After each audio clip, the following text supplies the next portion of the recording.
how do you recover from a major setback? It could be within your health or in your business. Right now, I'm recovering from 2 major hospitalizations.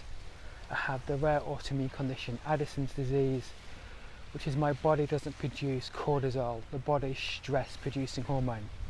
So if you have a major infection, your cortisol levels will increase, mine don't.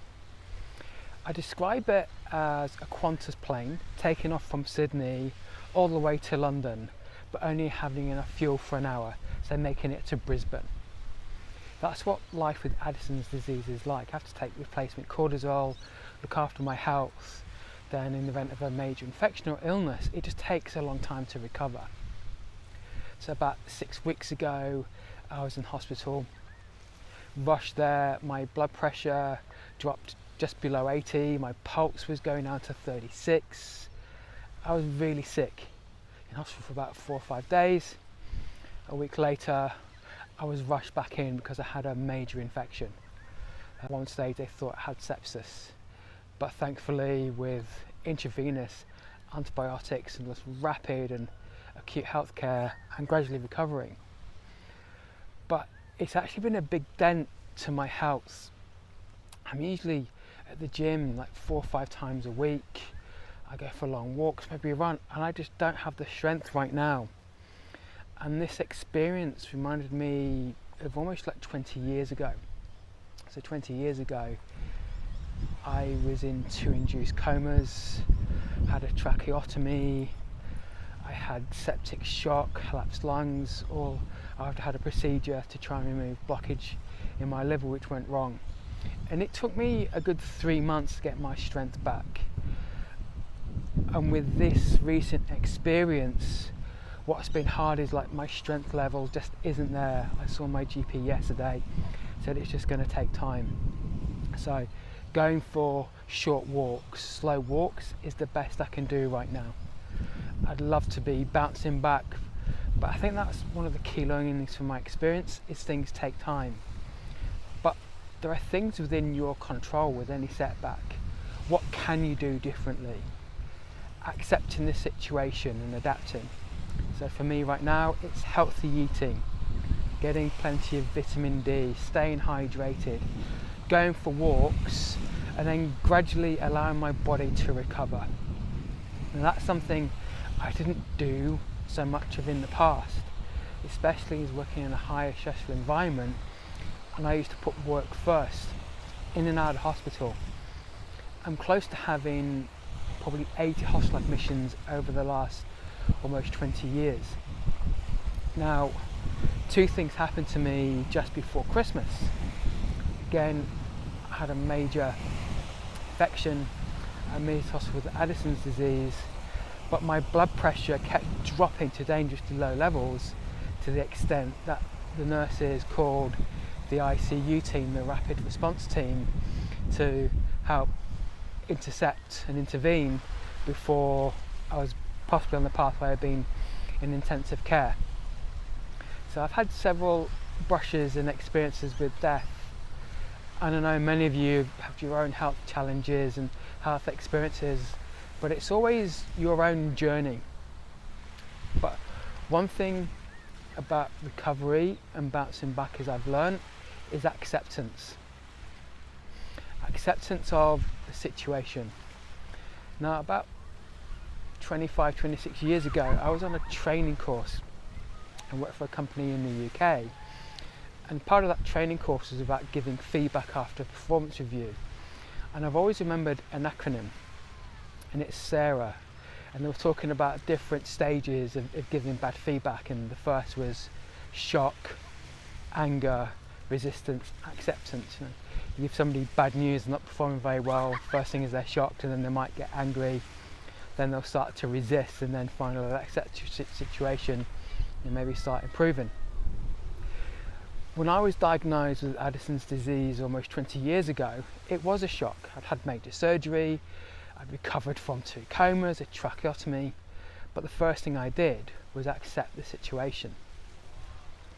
Because when you accept something, it helps you understand what you can do next. helps you process information. It actually puts you back in control rather than allowing the circumstances, the trauma, the situation to control you. Now, I've done a lot of work within sport trying to disrupt homophobia in boxing, and I've had a lot of backlash, a lot of criticism, and I've always said that's water off a duck's back. But when I've had really bad bouts of depression, what I've done is just taken myself off social media, removed myself from the circumstances, focused on the purpose and the people around me who genuinely care. And I think now with social media, and I see this, people doom scrolling, listening to bad news all the time, and it dampens your mood, is I try and protect my mental health by doing the exact opposite. Catching up with friends, spending time with people, doing things which I enjoy, like going for walks, maybe reading, listening to a podcast, and trying to stay away from things which kind of like trigger things which I don't necessarily triggers in depression, but dampen my mood. Why would I allow somebody else's dogma, anger or negativity to impact my mental health and what's important to me and what matters to me? Now, we're in the era of anger, grievance. Everybody just seems to be so angry about something, and until that anger is kind of diminished, there's always this type of behaviour. And that's why I'm very limited in how much time I spend on social media. I'd rather be focused on solving a problem or doing something positive or that would contribute to solving a problem than just complaining. I don't think hashtags or adding a few comments in a social media post really make that much of a difference. Now, when this comes to recovering from a setback, what I've learnt is how you can harness previous experiences. So when I've been in hospital, I've always had the trust in the medical team around me. I've built that rapport. So knowing my condition and knowing when I feel better, being informed, telling doctors what's happening within my body and how I know whether I'm recovering or something's going wrong is a good sign, because doctors, when they listen to patients, when they listen to what's going on, especially when you have a rare condition or a chronic condition, that enables the communication to better influence your outcome, your health care. So for me, it could be I need another day of intravenous fluids before I start feeling better within myself. Or I'm starting to know that I'm bouncing back and I can probably go home tomorrow or later that day. May sound strange, but I guess unless you actually have a chronic condition or you've been through something, you maybe not understand that. But the relevance, I see this is in day-to-day lives, is there's so much pressure right now. The more you can focus on applying what you've learnt, knowing that you don't just need to keep soldiering on. Can you do something smarter or work harder? So I'm at a beach I haven't been to for a few years. It's called Sirius Cove. It's not too far from Taronga Zoo in Sydney, and I just love being close to the water. I find the water healing.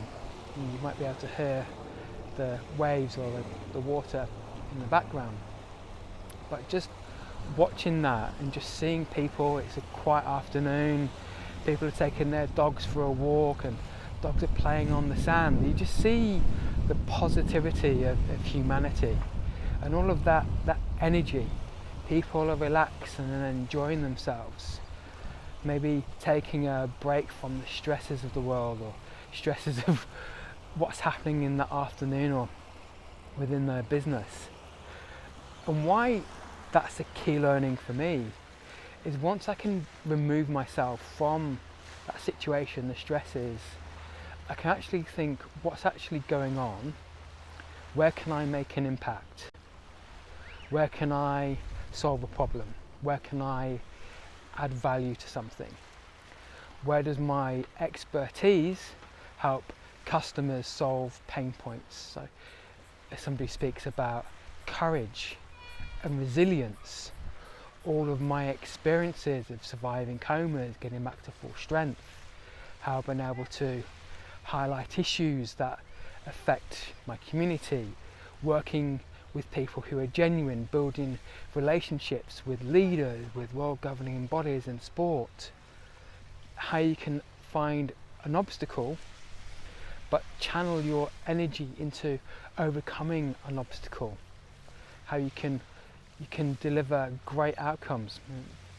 I successfully delivered the world's first two LGBTQ plus boxing championships. First one was here in Sydney 2.5 years ago. The second one was last year in Chicago.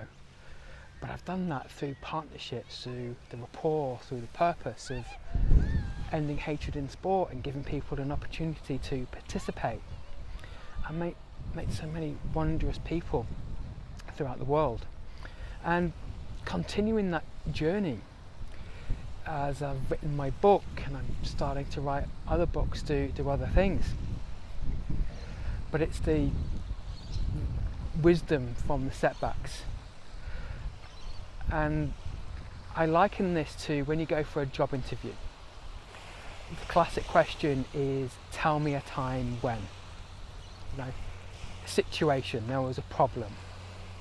Task, what you needed to do. The action, things that you did, and the result.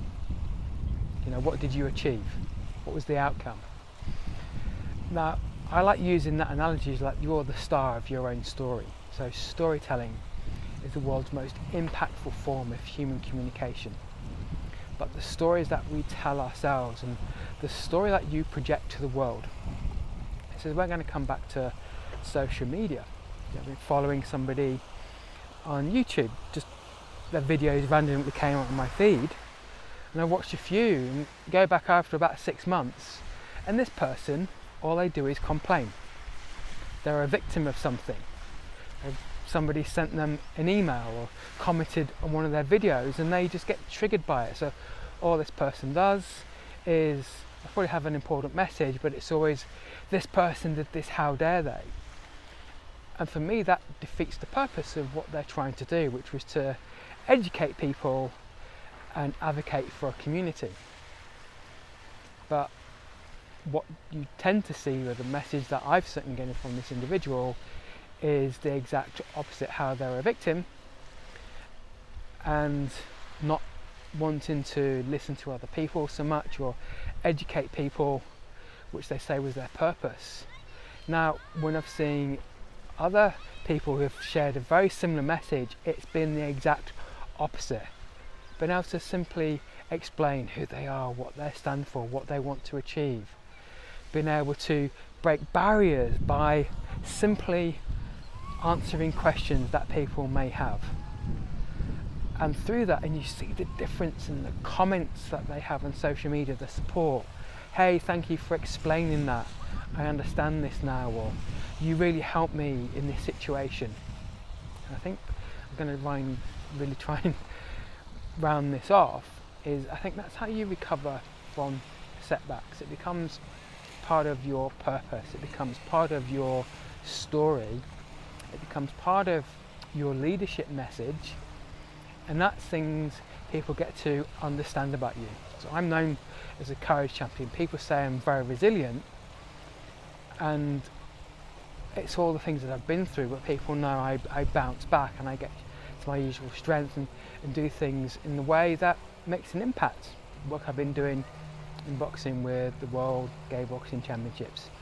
Probably explained a little bit too much about myself today, but you know, check out my website, marlinstark.co, or check out my book, Courage Your Right Hook, and you'll get to know more. But for me, this is part of just coming down to the beach and just sharing what's on my mind and having a short walk. Take care of yourselves, everybody.